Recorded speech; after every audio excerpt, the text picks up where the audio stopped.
Warning: the following podcast, which contains strong language and mature content, is unsuitable for children or for the faint of heart. The subject matter discussed will be frightening and graphic in nature. Listener discretion is advised.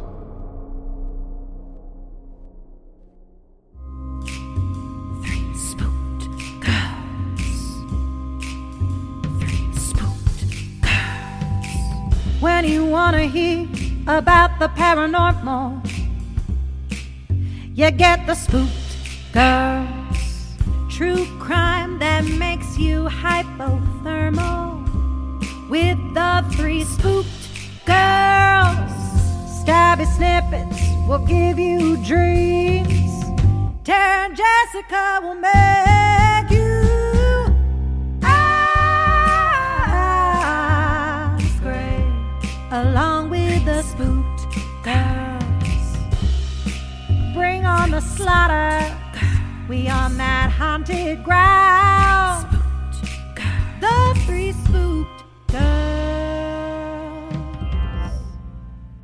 Hey Spooksters, and welcome back to another episode here on Three Spooked Girls. My name is Tara, and as always, I'm here with my girlfriend Jessica. Hello. Hello. And today we're bringing you guys another installment of Listeners Encounters. But before we get into that, if you would like to hang out with us on social media, you can find us on Facebook, Instagram, Threads, all the places. And our handle for that is at Three Spooked Girls. We also have our favorite corner of the internet, our Facebook group. That is Three Spooked Girls Official. We love it. I know Meta's not everyone's chosen platform at this point, but I feel like groups don't count for the negativity, or at least our group doesn't count. So I know, we got memes over there. We post announcements. We got all kinds of cool stuff. So definitely come join us and hang out with us over there. And if you would like to support the show, you can go to patreon.com/Three Spooked Girls. For as little as $1, you get a bonus episode each month. 5 and up get ad-free episodes the day before. We love it over there. We have a lot of cool back catalog on an array of episode types, so definitely check it out. And if you're a reader, we have our book club on the book clubs app. It is Spookster Literary Society. And when you guys hear this, I feel our meeting probably would have already happened for February. I think we have those. Yeah, we have those on Discord the last Sunday of the month, typically, unless there's like a holiday or something. So check it out. We will be announcing, or may have already announced, March's picks for books. We also like to let y'all pick one of the books. So we'll usually do a poll for like our main read. And then if we can't decide, we'll do a poll for our feminine rage read. But typically me, Ashley, and Jessica, we pick that together for you guys. So lots of fun, lots of good books. When we're recording this, it's February, and my brain's on February's picks, but I'm like, these are irrelevant now, but I'm so excited. Lots of good stuff. We've read really good books so far. So fun times. And this one is an audio only episode, but if you want to watch the episodes of us, you can check those out. Our recap series we just finished this month on American Nightmare does have video on YouTube and Spotify, all for free. So check it out. We would love that. One of our goals for 2025, we would love to become YouTube partners for our channel. So feel free to check it out. Like we do for people we like. We play the videos in the background. So I'm not telling you to do that, but help our watch hours. Do it. But do it. You love us. Want to. Yes. And we have cute backgrounds. We do have cute backgrounds. We accidentally match. So It looks like Jess said this. You said this in our first episode for American Nightmare. It looks like we're sitting in the same room, which it does. I love because we connect. We are states away. Yes. There's 1,300 miles between us.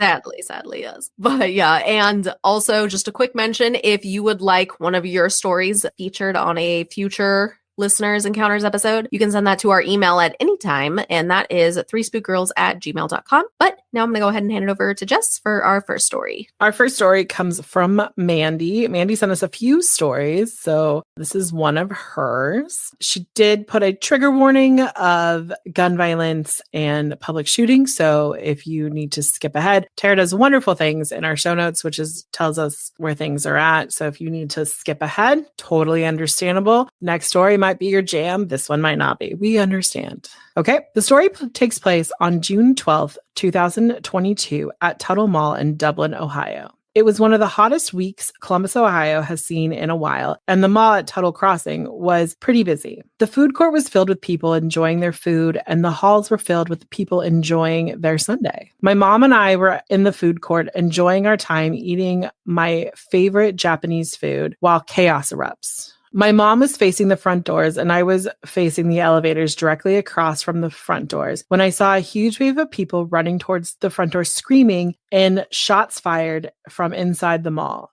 At that moment, I knew exactly what was happening, but my mom looked at me very confused as people rushed past us towards the front doors. I couldn't say it fast enough. There's a shooting, run. I grabbed my bag and both our phones and ran down the middle of the food court, tripping over people who had fallen in the doorway. When I made it outside, I made a beeline for my car, and when I looked over my shoulder, my mom was gone. When I turned and looked back to the entrance of the mall, my mom was standing at the doors with a look of pure terror on her face as if she had no idea where I was. I screamed across the parking lot and relieved, she ran over to me. We both hopped in our cars and drove to the BJ's parking lot where we had a clear view of where the police had set up their base. As we sat there watching everything unfold, I hopped on the Citizens app and live streamed the scene to inform people to stay away from the mall. 135,000 people turned on my live stream and saw what was going on. While we're sitting there live streaming, there were people in the comments who were still barricaded in dressing rooms and in the bathroom throughout the mall expressing their terror. Later that week, we finally found out what had happened. In a shoe store,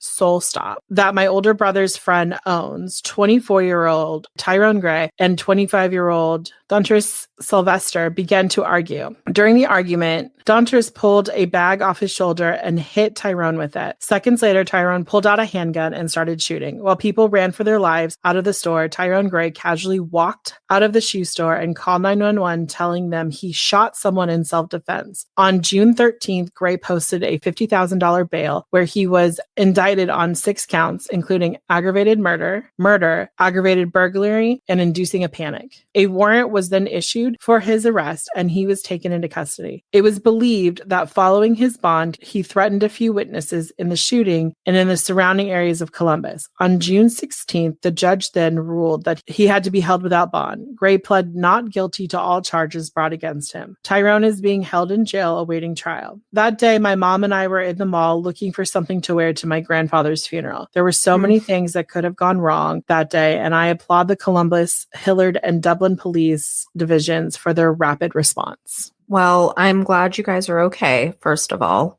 Holy hell. That's, oh my gosh. Just all the hugs, all the hugs. All right, so we have a returning Spookster write-in. So my first story comes from Grant. Grant writes, "Hey, Tara, Jessica, and Kate. I've sent in some spooky stories previously, but I also wanted to include some true crime stuff that's happened in my sphere. I've been around this stuff from very young, as my mother was a Department of Corrections officer and would bring me home stories. It would range from the mother who put her baby in a microwave to see what it was like to kill, to the 75-year-old woman who beat her husband to death with a vacuum cleaner. Her defense was that she couldn't have, as it was an upright vacuum." I still chuckle to this day. No, there's no way possible. That's what that lady was saying. She's like, it's too heavy. Oh my God. Love this. Oh my goodness. I also had the unfortunate experience of having my great-grandmother beat by a trusted woman who went to the same church as my family. I'm not religious. And the woman deprived her of her insulin. When we found out, we immediately took her in, but she only survived a few months after that. Okay, now on to other stories. Neither of these are my stories, but they did affect me in some way. The first happened to a good friend and coworker of mine. He was getting ready for work when he lived in Willow Glen, an area of San Jose. He didn't notice anything weird, got into his car in the garage, started it, and then lifted the garage door. Behind him were 4 police officers in his driveway with 3 cop cars blocking the whole thing, with police tape up between cones. He stopped, got out of the car, and the cops told him not to come any closer. He looked down. His driveway was covered in blood. They said that there was an accident in his driveway, and until they processed the scene, he couldn't leave. It turns out 2 childhood friends, Elise De La Rosa and Sally Hernandez, got into a fight in a car. Sally got out of the car during the fight, and then Elise,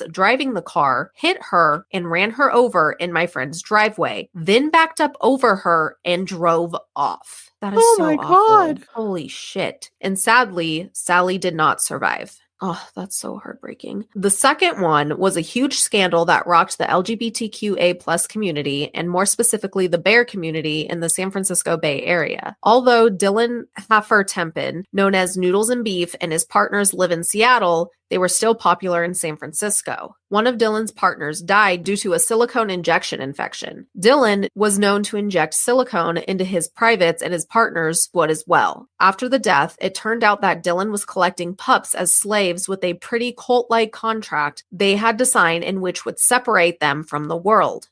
No outside contact unless allowed, and virtual control over their lives. Also, the silicone injections were required of his pups, as he called them. Sadly, Jack Chapman, known as Tank, was the one who died. The evidence of abuse came out afterwards, and even after another death of a partner earlier due to the same thing came out. The person who did the injection was convicted of manslaughter and then committed suicide. To this day, most people feel that Dylan is guilty of killing Tank, who was a sweet soul but had gotten away with it. And then Grant ends his email with, "All right, I'm done with the Debbie Downer stuff." No. This is what we're here for. I'm still catching up to current stuff, and I am so close. I started listening last July, and I'm now up to August of, I'm assuming, 2024. So almost there. So stay spooky, and I love you, gals. Aw, we love you too. Man, this is a very true crimey episode. I didn't even realize. It is, but my next one is a ghost story. So I think my last one is a ghost story too. So switching gears, y'all. Switching gears. My next and my last story comes from Kate. She sent in several stories. This is her second one that she sent us. And she starts off by saying, "Hello, Tara, Jessica, and Kate," as in the Bell Witch. Yes. And she's not saying hello to herself. I just want people to be, like, for new people who are like, why did she say hello to herself? No, she's not. But hi, Kate. Hello. While sadly I don't have any ghost stories of my own, my boyfriend has a couple that he said I can send to you. Well, thank you, Kate's boyfriend. Apologies for the small history lesson, but it will make sense, I promise. We are never here. Never apologize for history. We love history here. We love it. Yes. A little background. He's from a town in the northwest of England called Penrith. I believe that's how we say this. If I'm slaughtering it, I am sorry to the folks of this town. It's less than 3 miles from the Lake District National Park and not 30 miles from the Scottish border. It is a beautiful part of the country with waterfalls, lakes, and hills. I'm sold. Let's go. In this town, there is a castle in ruins called the Penrith Castle. It was first built in 1399 and was to defend Penrith from Scottish raids. It was owned by the King of England, William III, who finally gave it to one of his friends in 1696. Anyways, the castle is now in ruins, set in place with concrete to stop any collapse and to preserve it for people to look around. Now it sits across from a train station and a McDonald's. I love it. Get your McDonald's, get your history. And then Kate put in parentheses, the rest was written by my boyfriend, who is a writer himself. So, okay. Oh, okay. Oh, it's kind of narrative. I like that.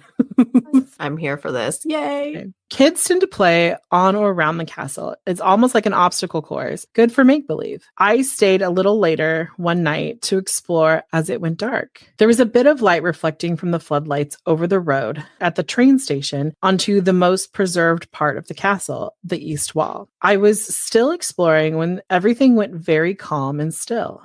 No cars, no wind. I felt trapped for a moment and looked towards the east wall. There a figure stood, at least 8 feet tall, black as night, no features, and lanky, really thin. It wasn't moving, sort of swaying. Its head turned a few degrees before it took off running. Big, horrible strides with its limbs moving awkwardly. My God, it kind of feels like the wacky inflatable man, just like running though. Oh my God, that's less terrifying than I was thinking. I was thinking of like some kind of Slenderman thing. That's where my brain was going. And I was like, don't go there, Jessica. Don't be scared. You're fine. No You got funny, this. not scary. Trauma response. It seemed to get, oh my God, it seemed to get bigger as it blended with the other shadows on the east wall and disappeared. So just like grew into the dark. Terrifying. Okay. I was a little shaken and checked just to make sure there was no one else in the castle grounds. Not a soul. This was about 7:30 p.m., just before the castle and park closed. I went home and tried to rationalize it. A shadow cast from the station, somebody walking by, nothing. The castle was raised on a mound above the street level. It was only a year or so later that I learned about the shadow figures. Oh, shadow figures. I hope you enjoyed this encounter. It was one of the things on his dating profile that intrigued me, and we've been together ever since. I love a good spooky bonding. I love this. This is adorable. Adorable. Love it. I love it. He does have another story from a different haunted castle in the Lake District, but we have to ask his nan, as he was only 5 at the time when they saw the ghost of Lady Anne Crawford. Okay, you go talk to his gran right now. Call her. Get this info. Oh, sorry, you're right. Lady Anne Clifford. Get to talking to Nan. We need this. This is an immediate call her. Get her on the phone. Be like, yes. Nan's story. Okay. Yes, just play this part for her. Nan, please. Please, tell us Nan. story. We need to know the story. Or Nan, just, oh my God, can a sweet old British lady record this and send it to us? This would be great. That's a lot of work, but if you want to, oh my God, yes. But no pressure. You can no pressure. But if it happens, it'd be amazing. It happens. Oh my God. Okay. We both love your podcast and listen to it while we cook, especially the cryptids. Aw. I love Jessica's rants and Tara's storytelling. Keep me going throughout the day. Stay safe, Kate. Oh, thank you. I also like ranting. Right? We did a lot of ranting for this month, Lord. Because we just keep picking stories that make me ranty. But that's good. It's called passion. That would be my dwarf name would be Ranty. Oh my God. All right. Our last story for the episode comes from Courtney, and Courtney has also written in before. So in this email, she writes, "Hey, Tara, Jessica, and Kate. After starting listening back in July, I finally caught up on all the episodes today. To celebrate, I thought I would share the story of something creepy that happened to me when I was a teenager. I've written to y'all before about the haunted house I lived in with my firstborn son about 20 years ago. But after visiting with my dad recently, I was reminded of this story I'm about to share. I've included my name because it's pertinent to the story itself, and honestly, I don't care too much about it being out there and in the universe. But yeah, you guys are also welcome to do anonymous stories, just saying. We've definitely read a few of them. So, our story. Back in 1995, my mom and dad left one of my brothers and I home alone in Alabama while they traveled to Oklahoma to see my dad's mother, my grandma, Ridenauer, who lost her battle with cancer. I don't know if it was boredom or a feeling of nostalgia that had 13-year-old me going through the wooden box of my old pictures, school papers, and keepsakes that my mom had for me. But went through it, I did. Oh gosh, I'm scared. I love when we're reading stories and then it's like we start building it up and scaring ourselves before we even read the rest. That's like my panic right now. Right. But it's fine. Oh no, I totally get that because sometimes you're like, oh my God. And then you're like, oh my God. I know, right? Okay. So among all the memories inside, I came across a small age-yellowed piece of newspaper. It was an obituary for Courtney A. Ridenauer, born on September 12th, 1886, died on June 17th, 1975. Big whoop, right? Nay, because my name was Courtney Anastasia Ridenauer, and my birthday is June 17th, 1982. Okay, that's creepy. I had what can best be described by David Rose, what the actual fuck moment. My parents were in Oklahoma dealing with my grandmother's passing and funeral, so I couldn't bring myself to mention it at that time. So I spent the rest of my time that they were gone questioning if I had been some sort of ghost or a horribly inefficient time traveler. Happy to report, I learned I was neither, just a child who my dad happened to name me after my great-grandfather, Courtney Andrew, who I had never heard mentioned before in my life. By the way, at that point, I had also never heard of a guy being named Courtney. So, and then a little facepalm emoji.